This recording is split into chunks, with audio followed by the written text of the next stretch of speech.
to talk about a serious topic, which is anxiety, which empaths will experience for numerous occasions. But I have had messages from people concerning anxiety, people that I care about, and I have had friendships with people who have been medically diagnosed as having anxiety. So by no means am I a medical professional. If you feel you are suffering and it's been prolonged for a very long time, you may want to consider going to a doctor or a health professional. But what I can tell you guys about it is I have had experiences with anxiety, I'd say a more mild form, and it is linked to your psychic intuition and other people's energy and also life events that happen. So you may be somebody who is very concerned about the well-being of others. I believe that healers typically experience anxiety more often than people who are not healers. Okay, my thought just got interrupted by Orion Council. So, what changes everything, obviously, is telepathic connection to non-physical or off-planet beings, because they are physical on another planet. And they just gave me telepathic input to talk about congested energy in your energy channel. So I didn't really think of that, but I have two stories to share with you all, and those are my experiences with anxiety and also what you can do. So after reading some articles from spiritual community websites, I found that one of the main lessons in anxiety and experiencing that, as well as other people's emotions or projections or whatnot, is that we have to learn compassion. So that will ultimately detach you in a fifth dimensional way. And by no means am I saying stop taking responsibility for your own feelings, because obviously you have to have a bit of something going on within yourself that needs healing in order to resonate with that. But you don't have to be a murderer to identify a murderer and say that's not a good thing and want to help a murderer. Do you know what I mean? That's why we get a little too spiritual when we say, oh, you're my reflection and everything is my reflection. There is a law of reflection, but not everything is an exact match. And also a lot of charlatans and people try to get away with that by doing bad things and saying, oh, I'm just reflecting back to you. So, but all of you empaths watching this already know that. So one thing that empaths experience are other people, other folks, and situations. What happened to me in 2007 was absolutely amazing. I was in my first year of university in Finland, and I had two absolutely wonderful roommates. We were all very independent, studious women, and we studied different subjects, so this had nothing to do with them. It had more to do with me and me being in the not so best energy, as well as something external that happened that was just beyond my wildest imagination or wildest dream. I was going through, I was still healing this dark night of the soul thing, which I briefly mentioned in my video. Dark nights of the soul may indicate breakthroughs. And I had a boyfriend, I was in a new city, I was far away from my boyfriend and my good friends, starting a new chapter in my life and living in this apartment. And that's also when I began studying psychic ability, angels, otherworldly events, and I also began psychic training online with the Craig Hamilton Parker online teachers, and we did chat room readings with people who were in different countries. So they were UK based, I was in Finland, and in other words, I was opening up my energy centers, I was opening myself up to other realms, and you could say tuning into my sixth sense or my psychic abilities, my clairvoyance. I was practicing those, so I was opening up. And before we do that, we always had a prayer or meditation and so on. But what I want to say is part of my learning was very difficult, because for a while I would have these sort of strange moments where I would just feel really depressive and just want to lay in bed. And I didn't really know what that was, because I'd have really awesome days too. So it was very strange. One day I had a panic attack, my first year of college, and I didn't know what that was. This is just very unusual. So I thought, okay, maybe I need to remove my dark curtains in my room. Maybe that's not letting enough light in, and I thought I'm going to lighten everything up and get pastels and creamy colors, because spiritual people need beneficial things around them. So I did all that, and needless to say, this stuff continued until one day I was posting photos of my apartment on this website called Live Journal, for which I had a journal, online journal since high school. And it was this like share pictures of your apartment sort of group. I had two women write on there. They commented on my photos. I took photos of our apartment, my room, and the bathroom, and so on. And one woman said, actually, I'm a psychic, and I didn't want to write this, but I get really weird vibes from your apartment. I feel something really tragic happened there. Then, as I checked the comments, a couple hours later, another woman replied and said, hey, I'm actually a practicing psychic as well, and I feel that somebody has, committed a suicide in that building. So, okay. Obviously, this was my dark night of the soul, sort of revealing to me feelings that I had felt previously before I got into university, obviously, which I talked about in my video, and I had already woken up, so these were, I think, the last bits of that kind of depressive energy that I was experiencing, and obviously I attracted a situation where there must have been a ghost or a spirit that had suffered a whole lot, because I was picking up on her energies. And I don't even know, that sounds really crazy, but that's what happened to me. And if you're beginning to open up to your psychic abilities, or you're practicing, you have to remember constant clearing. I didn't know at that time what clearing was. I only recently started to believe in taking salt baths and auric sprays, because I only believe things unless they work for me. So I didn't know about clearing your house and ringing bells and loud music and things like that. So I just hope that this helps you guys if you are opening up, or you want to open up.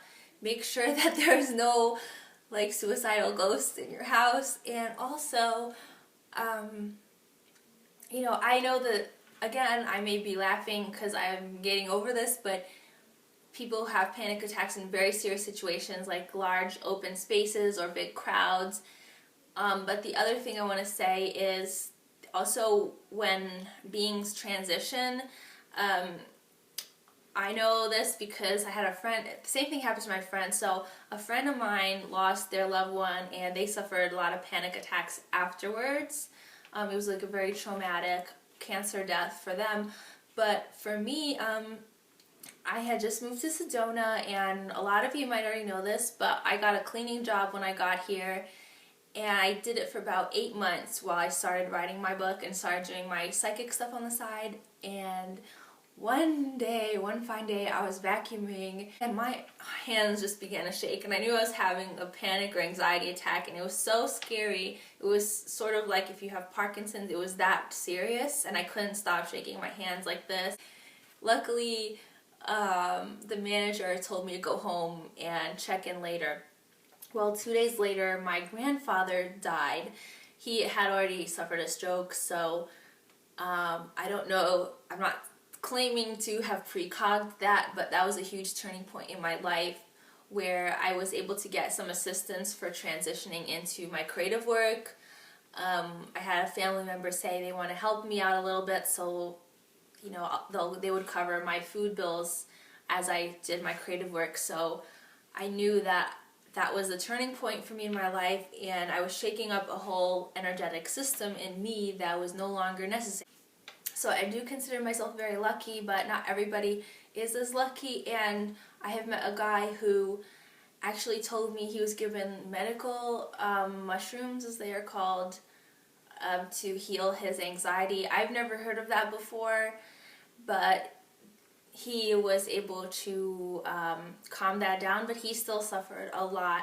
And these are serious things because a lot of young people are trying to find their place in the world, and if you don't have a good enough support system, like someone for me, I was living across the world and I had 2 grandparents, luckily, but not everybody has, a large group of friends or a large group of family members behind you, and I think that that is also part of the anxiety.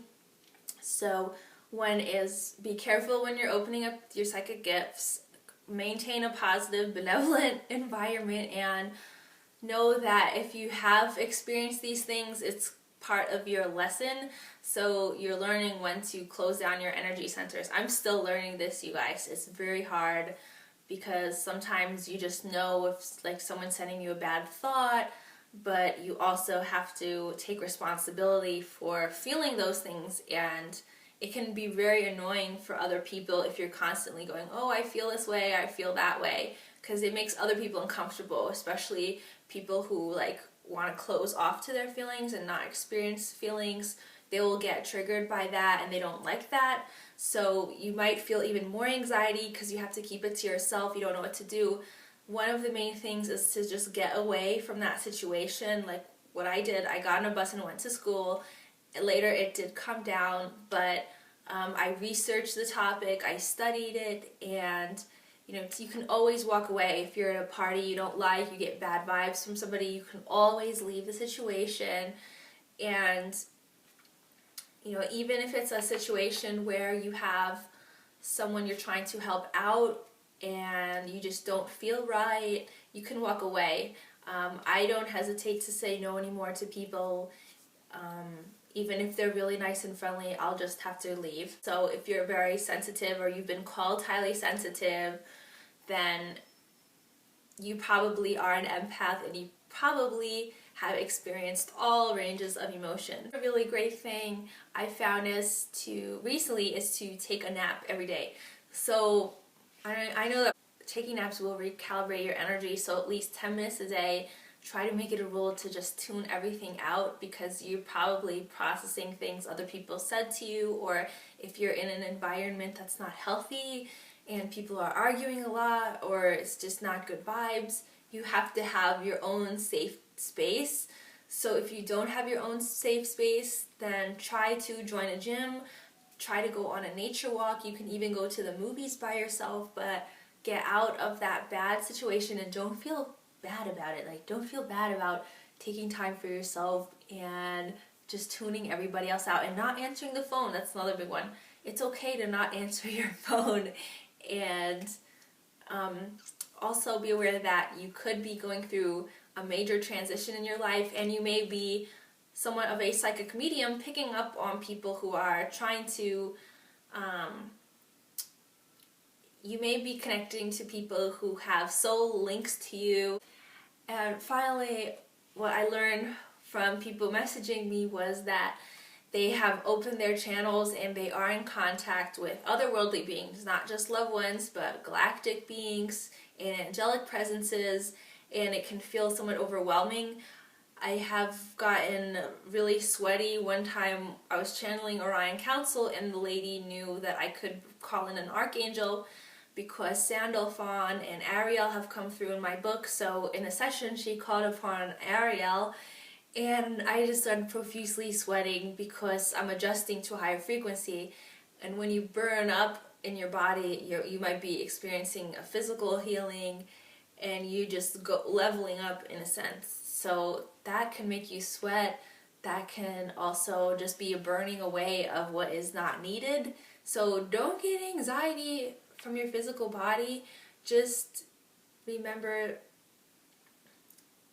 that it is a mix of things, of energies. And I just want to say this disclaimer. I know I joke around with the coffee, and this is something that is a hard topic because my mom always says, oh, nice one, Krista, America's #1 drug, coffee. So if you are drinking coffee, I learned you have to drink a lot of water, and also make sure you have vitamins. Like, I'll always use vitamins B12 and monoatomics, but recently I've been taking some Ormus in water in the morning before I drink coffee. So yes, it's a balancing act, and congratulations if you don't drink coffee. I think that's excellent. If you're trying to stop drinking coffee, then you can drink chaga tea. It's from reishi mushroom. It's all a balance. It's all for you to appreciate your lovely psychic mediumship skills and appreciate the spirit world, because they're there and they're just trying to talk to you. So if they're zapping your energy field, it's because they just want you to acknowledge their presence. But you don't have to if you don't want to. It's all your choice. You have the power.